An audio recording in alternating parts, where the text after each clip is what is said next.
Kami akan menjelaskan tentang hasil analisis kelompok kami mengenai green economy dan industri yang kami ambil itu transportasi khususnya di bidang EV. Industri background. Dengan adanya transformasi industri yang lebih sustainable, ditambah dengan adanya Paris Agreement di Indonesia, kita memulai ekspansi terhadap green economy. Green economy merupakan solusi ramah lingkungan untuk masa depan kita. Nah, di sini Indonesia melakukan transformasi transportasi menjadi lebih hijau untuk menawarkan solusi yang ramah lingkungan dan berkelanjutan untuk masa depan. Nah, dengan terbukanya green economy pada pasar Indonesia, akhirnya salah satu industri yang masuk untuk masuk ke green economy Indonesia adalah EV atau electronic vehicle. Masalah itu Untuk komponen background, kita memilih BYD. BYD adalah perusahaan teknologi tinggi yang mengabadikan dirinya pada inovasi teknologi untuk kehidupan yang lebih baik. BYD didirikan pada Februari tahun 1995. Dan setelah lebih dari 20 tahun berkembang pesat, perusahaan ini telah membangun lebih dari 30 kawasan industri di seluruh dunia dan telah memainkan peran penting dalam industri yang berkaitan dengan elektronik, mobil, dan energi terbarukan dan transit kereta api. Dari pembangkit dan penyimpanan energi hingga aplikasinya, BYD berdedikasi untuk menyediakan solusi tanpa energi emisi. BYD juga terdaftar di Bursa Efek Hong Kong di kota Shenzhen dengan pendapatan dan kapitalisasi masing-masing melebihi 100 miliar. Selanjutnya, kami akan menjelaskan tentang pastel analisis dari BYD ke Indonesia. Jadi dalam aspek faktor politik, pemerintahan tuh ngasih insentif kepada perusahaan-perusahaan EV atau transportasi terhadap electronic vehicle. Nah, ini tuh impactnya pada bisnis adalah customer tuh jadi tertarik dengan insentif. Jadi mereka tuh membuka pasar gitu. Lalu yang selanjutnya dalam ekonomi, dengan adanya industri ini, jadi di Indonesia tuh membuka industri baru. Contoh industri baru seperti baterai kayak di Vector. Terus dengan adanya industri baru ini, impact on bisnis itu mereka membuka lapangan kerja dan juga di Indonesia kita jadi banyak lapangan kerja. Selanjutnya sosial, seperti switching cost.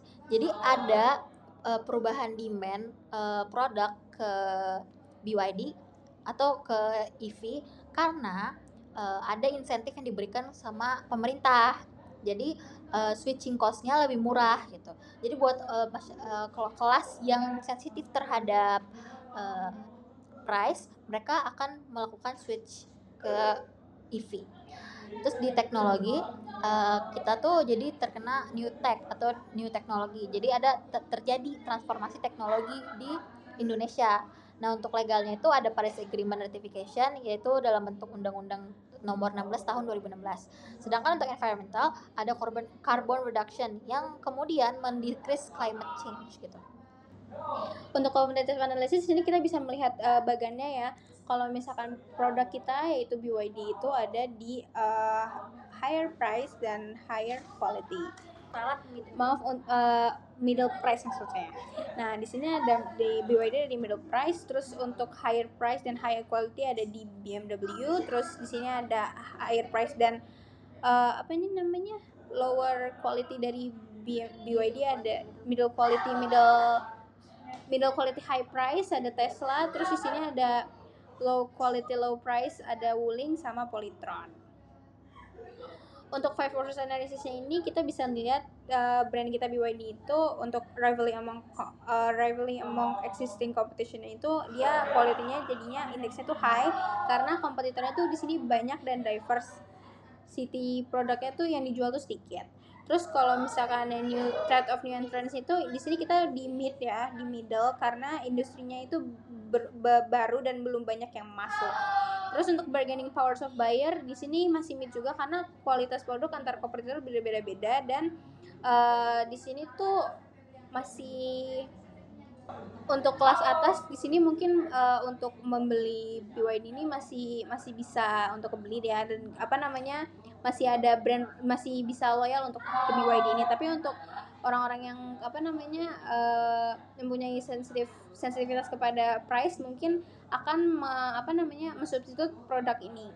Sama seperti kayak tadi mau saya jelaskan, ini itu ada trade off substitute produk. Di sini juga myth karena kendaraan emang bukan sesuatu yang bisa diganti setiap saat. Namun bagi masyarakat yang tadi saya bilang mempunyai sensitivitas kepada price, kemungkinan akan mengganti produk ini ke produk yang lebih murah.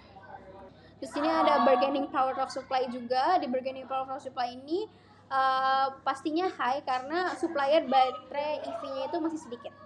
Lalu selanjutnya kita akan menganalisis SWOT-nya. Jadi yang pertama itu ada strength. Jadi ada komitmen terhadap keberlanjutan. Jadi perusahaan itu kan memiliki komitmen kuat buat menjaga keberlanjutan lingkungannya. Terus ada dukungan pemerintah lewat insentif. Jadi ada dukungan pemerintah dalam bentuk insentif itu juga mendorong perkembangan perusahaan. Lalu untuk weakness-nya itu ada banyak kompetisi perusahaan otomotif lainnya. Persaingannya itu ketat dengan perusahaan otomotif lain yang menjadi salah satu tantangan. Terus ada supply chain baterainya tuh sedikit. Jadi keterbatasan supply chain baterai ini jadi terbatas ya. Jadi dapat menghambat produksi barang. Terus selanjutnya ada opportunity. Dalam opportunitiesnya itu ada ekspansi industri baru secara internasional. Jadi ada kesempatan buat memperluas industri kita ke pasar internasional. Terus selanjutnya itu ada trade. Jadi ada trade tension between US. Jadi ada ketegangan perdagangan dengan Amerika Serikat. Jadi ketidakpastian dalam hubungan perdagangan ini juga dapat mempengaruhi bisnis. Apalagi pasca trade wars. Lalu selanjutnya ada analisis competitive matrix. Jadi dapat dilihat kalau misalkan di sini brand reputation BMW itu memiliki nilai tertinggi sekitar 0,40.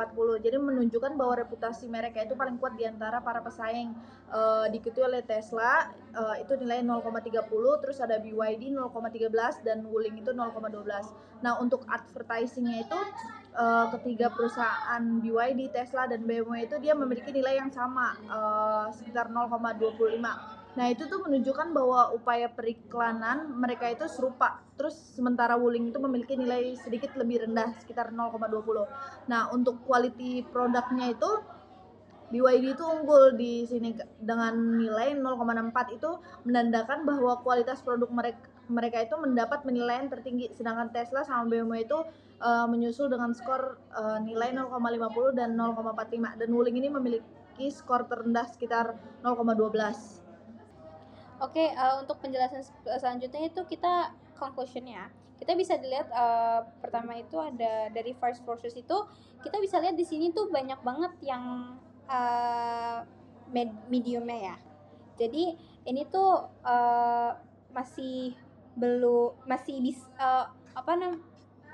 kompetitor lain tuh masih bisa masuk ke sini.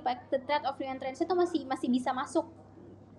Jadi kemungkinan untuk orang yang mau buka perusahaan EV kemungkinan masih bisa masuk di marketnya BYD karena di sini tuh high-nya tuh masih sedikit dan kebanyakan medium.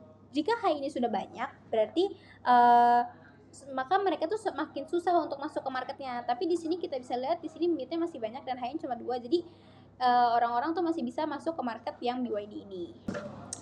Perusahaan BYD merupakan perusahaan EV new entrants-nya berasal dari China masuk Indonesia. Dalam industri yang baru ini yaitu green economy mendukung ke arah sustainable. Untuk produk mereka tuh masih belum terlalu diverse, makanya dengan masalah mereka itu masih banyak kompetitor masih bisa masuk.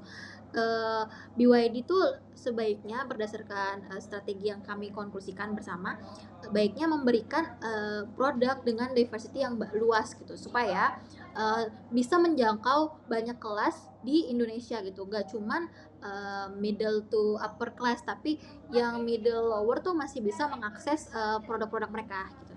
Sekian dari kami, kurang lebihnya mohon maaf. Terima kasih.